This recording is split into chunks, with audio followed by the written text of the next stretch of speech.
Shalom anak-anak hebatnya Tuhan. Kembali lagi belajar tematik bersama Miss Penny.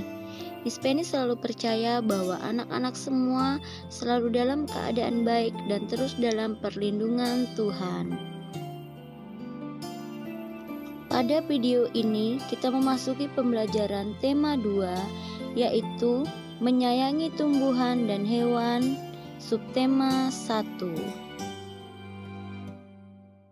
Sebelum kita lebih lanjut masuk dalam pembahasan pembelajaran kita hari ini, kita mau berdoa terlebih dahulu. Mari kita berdoa. Bapa kami, Allah yang baik, terima kasih Tuhan atas semua karya dan anugerah-Mu dalam setiap kehidupan kami. Biarlah kiranya Tuhan, sebentar lagi kami mau belajar. Berkati pembelajaran kami dari awal, pertengahan, hingga berakhirnya. Biarlah kecerdasan, kepintaran menjadi bagian kami semua. Kami bersyukur, haleluya, amin. Manfaat tumbuhan bagi kehidupan manusia. Tuhan menciptakan beragam jenis tumbuhan. Tumbuhan bermanfaat bagi kehidupan manusia dan hewan. Manfaat tumbuhan bagi manusia adalah sebagai sumber makanan, bahan baku industri, peralatan rumah tangga, bahan pakaian, pewarna alami, dan kesehatan. Nah, anak-anak, kita dapat membayangkan apa yang terjadi jika tidak ada tumbuhan di sekitar kita.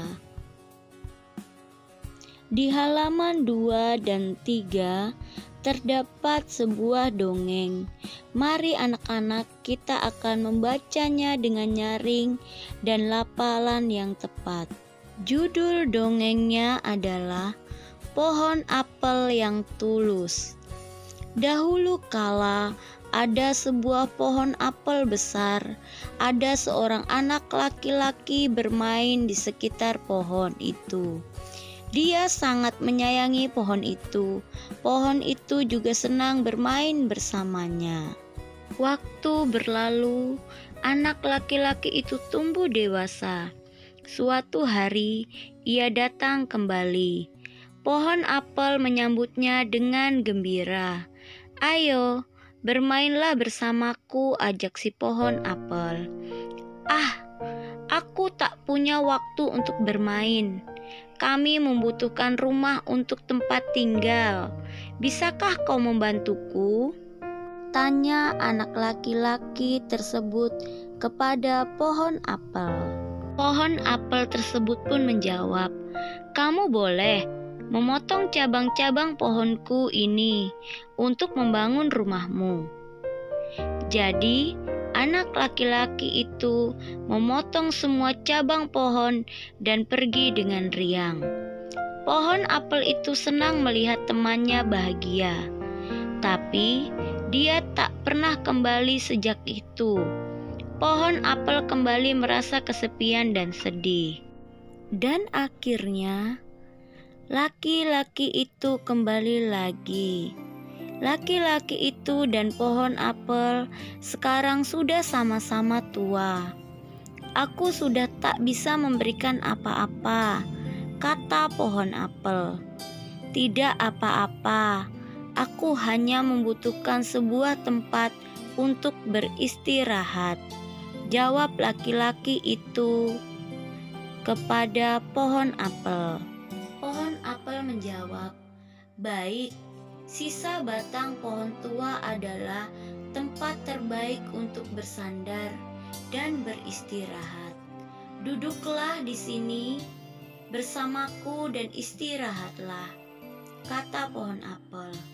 Laki-laki itu pun duduk bersandarkan pada batang pohon yang masih tersisa. Pohon apel pun menangis bahagia. Akhirnya mereka pun bersama kembali. Setelah kita membaca tentang dongeng Pohon Apel yang Tulus, di halaman 4 terdapat 5 pertanyaan yang harus anak-anak jawab dan kerjakan. Yang pertama, siapa teman pohon apel? Yang kedua, apa yang dirasakan pohon apel saat bermain bersama temannya? Yang ketiga, apa kebaikan yang diberikan pohon apel? Yang keempat, mengapa pohon apel merasa kesepian dan sedih? Dan yang kelima, di akhir cerita, mengapa pohon apel menangis? Anak-anak dapat menjawab kelima pertanyaan tersebut dengan benar sesuai dengan cerita dongeng yang sudah kita baca bersama-sama. Selanjutnya anak-anak silakan membuka bukunya di halaman 8. Anak-anak dapat memperhatikan gambar tersebut. Hari Minggu, Dayu pergi tamasya ke gunung. Dayu pergi bersama orang tua dan saudara, sepupunya. Di gunung, ia banyak melihat pohon cemara. Pernahkah anak-anak melihat pohon cemara?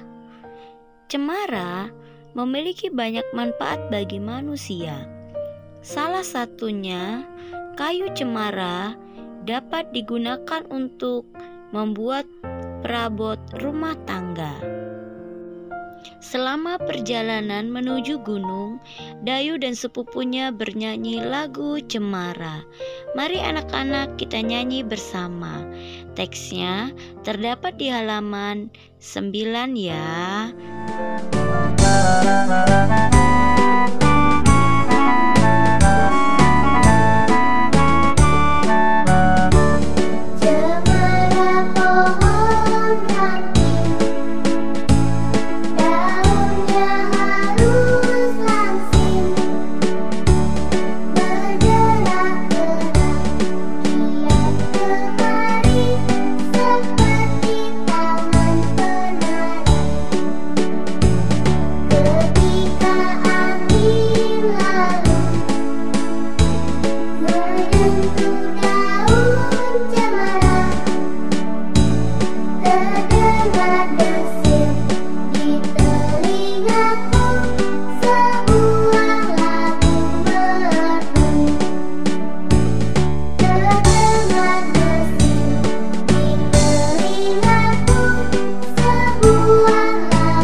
Wah, keren sekali lagunya ya anak-anak.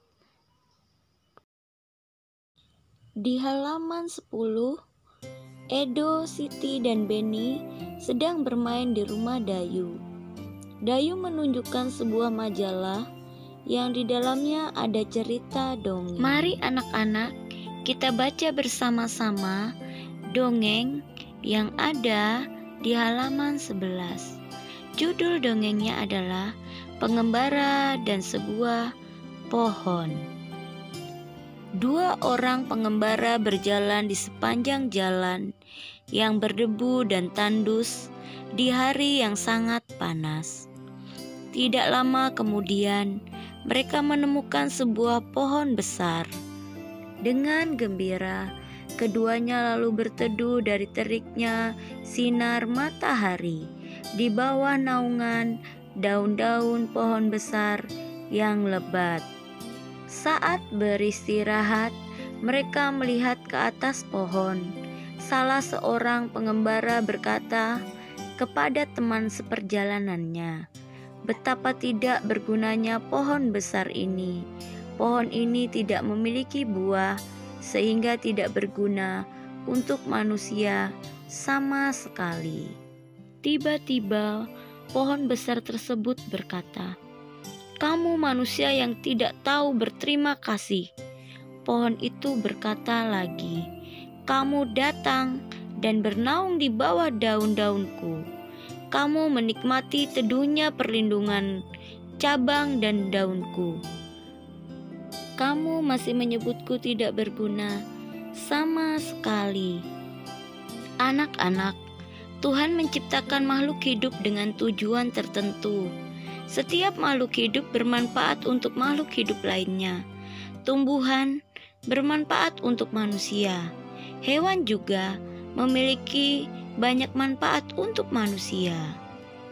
Bagaimanakah seharusnya sikap manusia terhadap tumbuhan dan binatang. Sikap manusia terhadap tumbuhan dan binatang seharusnya, yang pertama, selalu menjaga kelestarian hewan dengan cara tidak memburu hewan langka. Yang kedua, menjaga hutan yang ada dengan cara tidak membuang sampah sembarangan dan tidak membakar lahan untuk kepentingan pribadi, dan tidak menebang pohon dengan sembarangan. Jika kita memelihara tumbuhan dan hewan, kita percaya bahwa kelestarian hewan dan tumbuhan akan selalu terjaga. Setelah anak-anak mendengarkan cerita tentang dongeng pengembara dan sebuah pohon, sekarang anak-anak diminta untuk menceritakan pesan yang terkandung pada dongeng tersebut pada kolom yang sudah tersedia, yaitu di halaman 13. Setelah membaca dongeng pengembara dan sebuah pohon, kita belajar untuk selalu bersyukur. Sikap bersyukur dapat ditunjukkan dengan menyayangi makhluk hidup. Mari anak-anak kita simak dialog di bawah ini. Kenapa ayah sering mengucapkan terima kasih?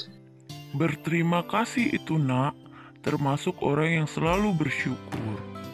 Apa hubungannya berterima kasih dengan bersyukur ya? Ada dong, Nak. Berterima kasih itu salah satu cara kita bersyukur.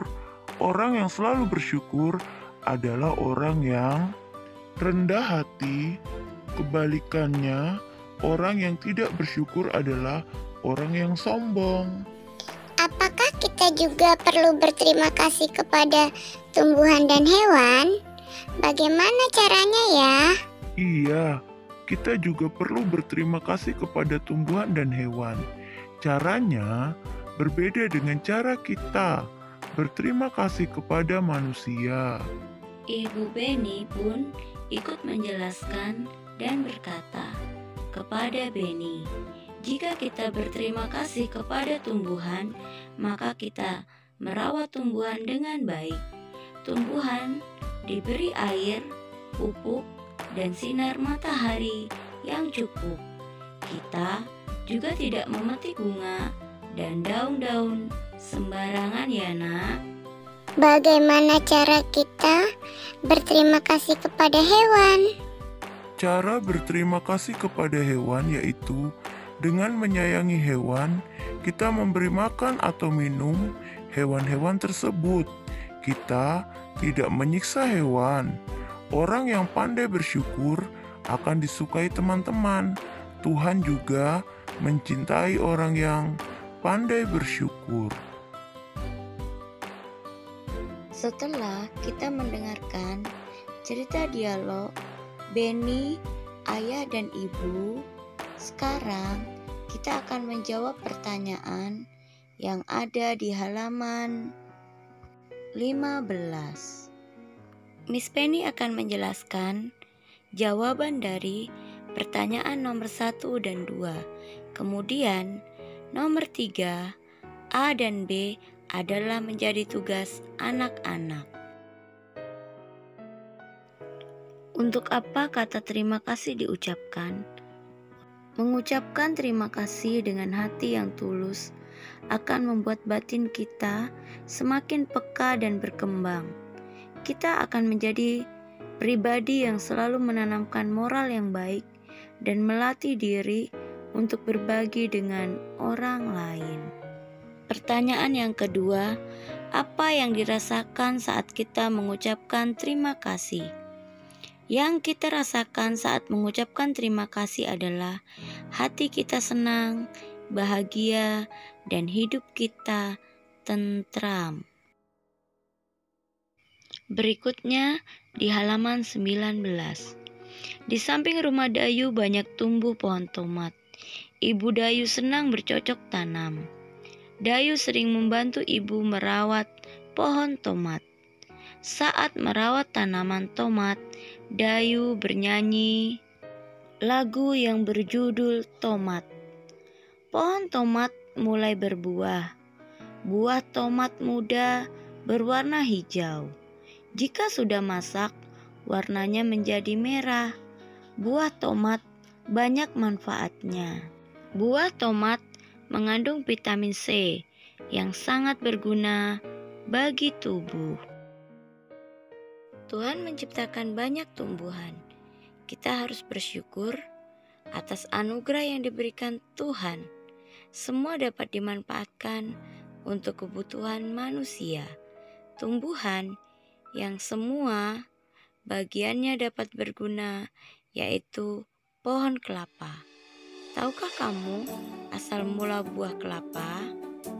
Berikutnya di halaman 21 terdapat dongeng yang berjudul Asal Mula Buah Kelapa. Mari anak-anak kita baca bersama-sama dongeng berikut ini. Seorang laki-laki mendaki gunung yang tinggi. Ia ingin mengunjungi penyihir sakti. Penyihir sakti mempersilahkan laki-laki itu masuk ke pondoknya.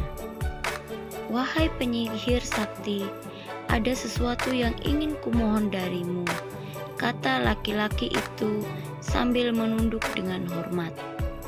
Aku ingin diberi sesuatu olehmu, agar aku menjadi seorang yang sangat berguna bagi setiap orang. Penyihir sakti pun berkata kepada laki-laki tersebut, permintaanmu cukup bagus, sahut penyihir sakti. Ia mengeluarkan sebuah kotak hijau yang kecil. Dia berkata, kau baru boleh membukanya jika kau sudah tiba di rumah. Kemudian laki-laki itu pun menerima kotak hijau tersebut dengan perasaan gembira. Setelah mengucapkan terima kasih, dia berjalan menuruni gunung. Di tengah perjalanan, dia tergoda untuk membuka kotak hijau itu. Ia ingin melihat apa isinya, namun ia tidak jadi membukanya. Saat ia ingat pada pesan penyihir sakti. Ketika tiba di kaki gunung, lagi-lagi dia tergoda ingin melihat isi kotak hijau tersebut. Ia lalu membuka kotak hijau itu. Tiba-tiba, laki-laki itu berubah menjadi pohon yang daunnya panjang dan buahnya besar-besar. Terdengar suara penyihir sakti dari puncak gunung. Karena kau tak mematuhi kata-kataku, kau berubah menjadi pohon kelapa. Namun, permohonanmu tetap terkabul. Kau sangat berguna. Tiap bagian darimu berguna bagi manusia. Daunmu, buahmu, dan batangmu dapat dimanfaatkan manusia. Sejak saat itu, pohon kelapa cepat berkembang biak, sehingga bisa dijumpai di mana-mana. Orang menghargai pohon kelapa karena banyak gunanya. Selanjutnya, anak-anak diminta untuk menuliskan pesan yang terdapat pada dongeng Asal Mula Buah Kelapa. Dayu, Edo, Siti, dan Benny sedang mendiskusikan sebuah dongeng. Dongengnya menceritakan tentang bunga melati. Bunga melati ukurannya kecil dan berwarna putih. Baunya harum dan menyegarkan. Bunga melati digunakan dalam tradisi suku-suku di Indonesia. Berbagai suku menggunakan bunga melati dalam pernikahan dan tarian. Setelah berdiskusi, mereka akan memerankan tokoh-tokoh yang ada pada dongeng. Mari anak-anak, kita membaca dongeng yang berjudul Bunga Melati yang Baik Hati. Di taman bunga kerajaan, tumbuh berbagai macam tanaman bunga, yang bunganya sangat indah. Para putri senang sekali memandang dan menciumi bunga melati. Hal ini menimbulkan kecemburuan dari bunga-bunga yang lain. Putri pertama berkata, "Wah, indah sekali bunga-bunga di taman istana ini." Kemudian putri kedua, "Hei, lihat bunga melati itu. Warnanya putih bersih dan harumnya semerbak memenuhi taman ini." Putri pertama, aroma melati memang harum. Aku sangat menyukainya." Bunga sedap malam pun menjawab, "Aku tak habis pikir, mengapa para putri suka sekali dengan dirimu?" Bunga anggrek pun berkata, "Iya, padahal dirimu berbunga kecil, berdaun besar, dan berbatang keras." Berikutnya, bunga mawar biru pun berkata, "Walaupun engkau harum, namun mudah layu jika dijadikan pajangan di pas bunga, karena pasti akan terlihat jelek sekali jika sudah layu dipajang di sana." Bunga melati hanya diam dan tetap tersenyum. Senyumnya yang manis membuat keharuman dirinya semakin merebak. Udara di taman bunga kerajaan bertambah wangi dan bertambah banyak kumbang yang datang. Kedatangan para kumbang yang bertambah banyak membuat semua bunga di taman bunga kerajaan menjadi senang. Mereka pun sibuk menyapa para kumbang dan mempersilahkan menghisap sari madu yang ada pada setiap bunganya. Para bunga tentu tidak akan bisa berbunga lagi jika tidak ada kumbang yang datang dan menghisap sari madu mereka. Bunga sedap malam dan bunga yang lainnya kini telah mengerti kenapa bunga melati sangat wangi sekali. Bunga-bunga yang lain meminta maaf kepada bunga melati atas perasaan cemburu mereka. Kini mereka mengakui bahwa keberadaan bunga melati itu justru harus disyukuri. Bunga sedap malam. Ternyata aroma harummu mengundang para kumbang datang. Tanpa dirimu, taman ini akan sepi dari kumbang-kumbang. Maafkan aku melati." Kemudian bunga anggrek pun berkata, "Aku juga mau minta maaf melati. Selama ini aku iri padamu. Ternyata keberadaanmu sangat bermanfaat untuk kami." Bunga mawar biru juga berkata, "Selama ini aku juga berburuk sangka padamu melati. Aku minta maaf ya." Setelah ketiga temannya menyampaikan maaf, bunga melati pun menjawab, "Aku sudah memaafkan kalian, teman-teman. Sekarang kita bisa berteman tanpa ada prasangka buruk." Bunga melati dan bunga lainnya pun semakin tumbuh subur dan menghiasi taman kerajaan. Wah, keren sekali anak-anak cerita tentang melati yang baik hati. Selanjutnya di halaman 30 di bagian bawah, anak-anak diminta menuliskan 4 tokoh yang ada pada dongeng melati yang baik hati beserta dengan karakter mereka masing-masing. Salah satu manfaat tumbuhan adalah untuk keindahan. Di rumah Dayu banyak bunga yang ditanam dalam pot. Dayu senang merawat bunga-bunga dalam pot. Suatu hari, Dayu sedang merasa bingung. Ia telah memecahkan pot bunga kesayangan ibu. Ia ingin meminta maaf kepada ibu, tetapi takut dimarahi. Bagaimana seharusnya Dayu bersikap? Ketika kita melakukan kesalahan, sebaiknya kita segera meminta maaf. Dengan meminta maaf, kita akan merasa lega. Hubungan dengan orang lain akan tetap baik. Untuk meminta maaf, diperlukan keberanian. Anak-anak pemberani akan meminta maaf jika telah melakukan kesalahan. Bekerja sama merupakan salah satu sikap baik yang perlu kita lakukan. Bersikap baik sangat dianjurkan. Bersikap baik kita lakukan kepada manusia, tumbuhan, dan hewan. Dengan bersikap baik anak-anak, kita pun akan mendapatkan kebahagiaan. Jika kita bersikap baik terhadap tumbuhan, maka tumbuhan akan memberikan banyak manfaat pada kita. Salah satu sikap baik yaitu mendoakan yang baik untuk orang lain.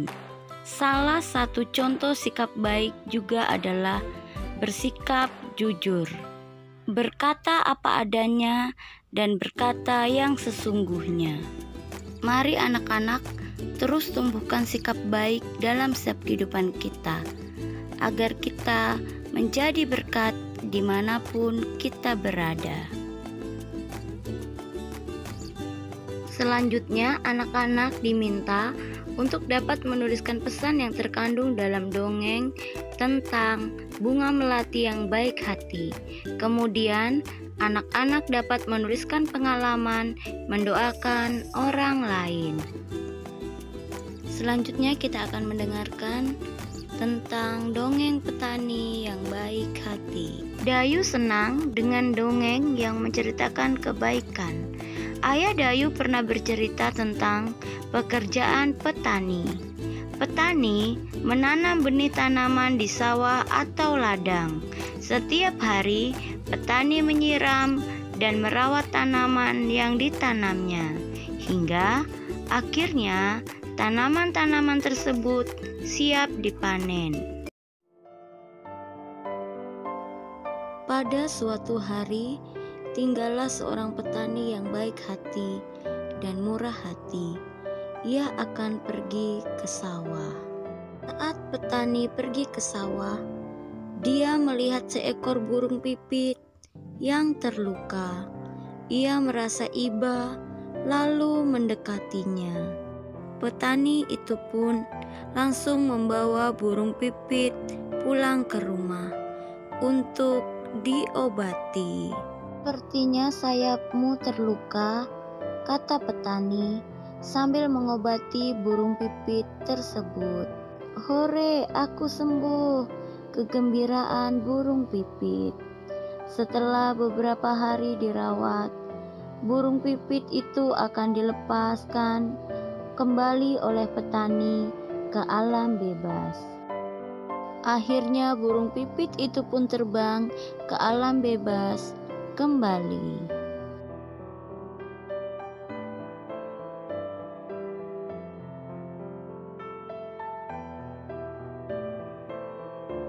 Beberapa hari kemudian, burung pipit yang ditolong kembali menemui petani ketika petani sedang bekerja di sawah. Dan burung pipit tersebut memberi bibit semangka kepada petani.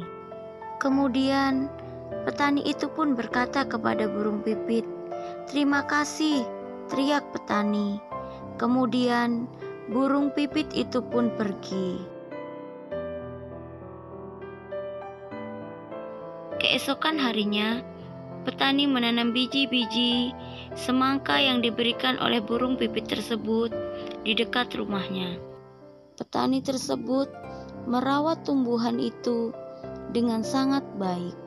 Kata petani, "Wah, tidak sabar rasanya ingin segera memakan semangka ini." Akhirnya, petani memetik 3 buah semangka yang sudah siap dipanen tersebut. Petani pun membelah semangka itu, dan dia terkejut. Ternyata semangka itu berisi emas dan berlian. Dengan rasa penasaran, petani tersebut lalu membelah semangka yang kedua. Ternyata di dalamnya terdapat bahan bangunan. Lalu petani tersebut membelah semangka ketiga. Lebih terkejutnya lagi, keluarlah para pekerja yang akan membangun istana petani itu. Akhirnya, istana megah pun telah dibangun. karena kebaikan petani tersebut. Kehidupan petani sangat kaya raya dan bahagia. Walaupun hidup mewah dan kaya raya, petani tidak sombong. Ia selalu menyumbangkan sebagian hartanya kepada fakir miskin. Wah, luar biasa ya anak-anak. Dari setiap cerita dongeng yang telah kita pelajari hari ini. Selanjutnya, anak-anak memperhatikan ringkasan tugas yang Miss berikan pada video pembelajaran pertemuan kali ini. Sampai di sini dulu pembelajaran kita. Pesan Miss, anak-anak hebatnya Tuhan selalu semangat dalam belajar dan terus menjaga kesehatan. Sampai jumpa di pertemuan video pembelajaran berikutnya. Tuhan Yesus memberkati kita semua.